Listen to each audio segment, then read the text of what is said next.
governors like DeSantis in Florida, they're rubbing their hands. They're lowering property taxes, pretty much eliminating them, and just making it even more attractive for New Yorkers to flee there. Yeah, see, my thing about that is, here, if you're going to come, you're a New York Republican who wanted the, low electricity prices, the lower prices overall, but you're a card carrying Republican. Come on down, bring your politics with you. That's fine. My problem is with the people who voted for this nonsense, voted for this mess, are going to realize the consequences of their own actions and then want to flee and get out of town. Because here's the deal about these people. When the going gets tough, these people get going. And where do they get going? To red states. But the problem with them is they bring their politics with them. You don't get to be a political refugee and get to turn the place that you're fleeing to into the place that you fled from. Now, CJ, we saw almost immediately with Mamdani after he won a switch from that lovable, affable, always smiling, all-inclusive, tolerant, friendly commie to a hardline hectoring commie. The mask slipped almost immediately. Even the lefties on CNN noticed that. And Mamdani started his victory speech by quoting a communist, or a socialist if you want to be generous. And this next statement has plenty of people worried. We will prove that there is no problem too large for government to solve and no concern too small for it to care about. CJ, what can you say about that? Conservatives did try to warn these dim-witted New Yorkers that were dazzled by promises of free stuff. We did try to warn them, but again, this is a lesson that is going to have to be learned by the people of New York City, and it's going to be a hard one to learn. It's going to be a painful one to learn, but it's going to be an important one for them to learn. And so I think a lot of people after this election, I hope they learn the definition of what socialism actually is. I hope they learn the history of socialism all throughout the world, because I think if they had known that, the schools had taught that, we wouldn't be where we are right now in the city of New York. Now, yesterday was a poor day for the Republicans. They lost not only New York City, but they lost in New Jersey, they lost in Virginia, and they lost with really decent margins. I guess New York City you can't count because there wasn't even a Republican option there. What do you see as the main reason behind these poor results? Well, I'll say these states are Democrat states. Virginia hasn't had a Republican win, the presidential contest there since 2004. You look at, the state of New Jersey, also a similarly very blue state. I think blue states vote for like blue states. I think there was momentum at certain junctures of the race, but you can't really go against those political headwinds, much, right? And so I think that at the end of the day, I think this is a call to action for Republicans to not rest on our laurels as we approach the midterms. They're going to be a lot more favorable to us, and especially as I think President Trump's economic agenda begins to take shape and take effect, where we're going to see the lowering of prices across the board. And I think the president's message will be simple. It's about affordability. It's about bringing the cost of living in America down so that everyone can afford the American dream. That's how we're going to ensure that we not only grow our majority in the Senate, but also do so in the House. And so I think that it's a wake-up call for Republicans, but I don't think we should read too much into it. Again, these are Democrat states that voted for Democrats. I'm not surprised at all. Well, that is a good point. They are Democrat states, and young women are responsible for much of what we saw in Virginia, New Jersey, New York City. They overwhelmingly backed the leftist options, and women in general, CJ, backed people like Abigail Spanberger for governor of Virginia, while most men voted for the Republican woman, Winsome Earl Sears. And we saw in New York City, women and foreign-born voters really get behind Zoran Mamdani. No, you're exactly right there, Rita. And what I would say to that is that I've oftentimes said that white liberal women will be the death of our republic if we don't get serious about, somehow changing their minds about a lot of these issues. And, what I'll tell you is that after the passing of Charlie Kirk, I saw someone point out the fact that we hope that Erica Kirk will be able to do for young women what Charlie Kirk was able to do with young men.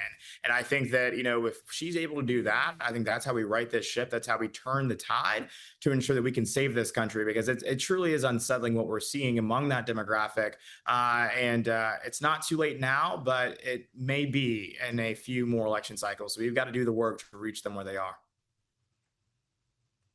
I got to say, I'm really concerned about how this goes as far as societal changes, because you've got young men increasingly leaning right.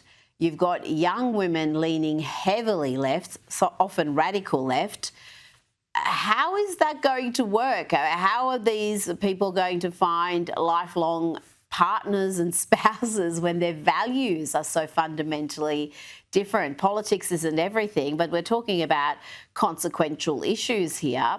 Now, just quickly on Virginia, they did elect Democrat Abigail Spanberger, and she beat a Republican woman, Winsome Earl Sears. And what was really interesting here was Barack Obama campaigning for Abigail against a black woman after he told black men they were sexist for not backing Kamala.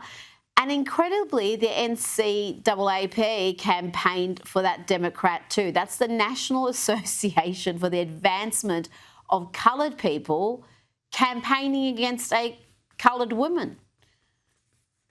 Well, see, Rita, the thing about these people that it's important to understand is that they don't actually just like black people. They only like black people that they can control, right? And so Winsome Earl Sears was not someone that they could control, so they didn't like her. They could control Kamala Harris. They could control Michelle Obama. They could control many of those other folks that, toe their party line. But Winsome Sears was a independent thinker. She was a free thinker, and that scared them more than anything at all. And so they were willing to go against their own public statements from 2024, willing to go against their own public statements even today to support Abigail Spanberger, who is really not have a record that is worthy of any type of commendation at all. So again, these people are hypocrites. They expose themselves every single day.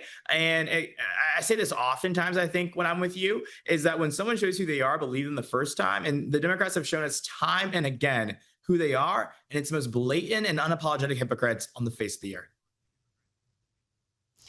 Now, Donald Trump has reaffirmed his commitment to help persecuted Christians in Nigeria. He had this to say earlier today. Christianity is facing an existential threat in Nigeria. Thousands and thousands of Christians are being killed. Radical Islamists are responsible for this mass slaughter. I am hereby making Nigeria a country of particular concern. That's a legal definition. When the Christians or any such group is slaughtered, like is happening in Nigeria, 3,100 versus 4,476 worldwide. What horrible numbers. Something has to be done. I am asking Congressman Riley Moore, together with Chairman Tom Cole and the House Appropriations Committee, to immediately look into this matter and to report back to me. And I mean, like, immediately. The United States cannot stand by while such atrocities are happening in Nigeria and numerous other countries. It's not only Nigeria, it's all over. We stand ready, willing, and able to save our great Christian population around the world. This is not going to happen. The killing of Christians is not going to happen. The US will not stand by while such atrocities are happening in Nigeria. You mentioned other parts of Africa. What did you think of that statement from the president, CJ? I think it's incredible to see, him highlight an issue that for a long time has been ignored by the mainstream media on both the left and the right, to be quite frank with you, right? And so I think that to see him standing up for Christians all around the world, we are a nation that it's one nation under God. I think this is a testament to that.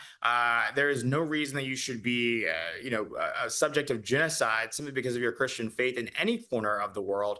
And I think many people in this country stand with our president in his pursuit of ensuring that people are able to freely express their faith, whatever that may be.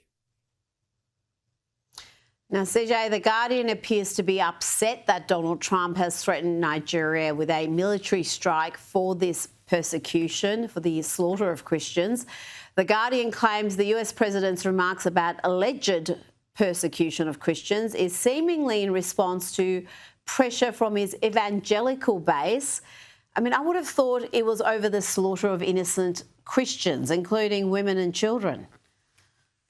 I would have thought so too, and I guarantee you if his statements had been about Muslims, they would have had no problem with that.